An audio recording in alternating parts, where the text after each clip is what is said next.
Ilang araw na rin akong hindi nakaka-harvest kaya medyo kumapal na po siya. Ito po. Ayan. Ito.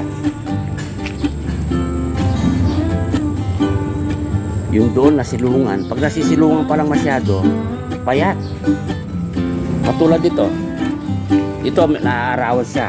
Yung nasilungan, pumayat. Ganun pala yun. Dapat may araw din na lalo-lalo yung morning sun.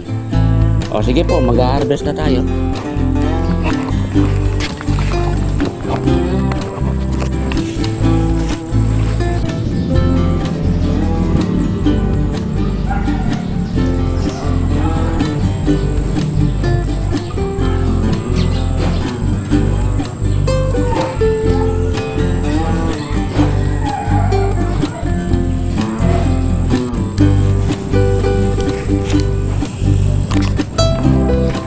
So hindi lang po asola pala ang pagkain nila ngayon.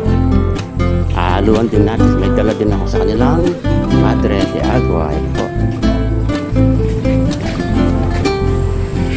Nilinisin na natin.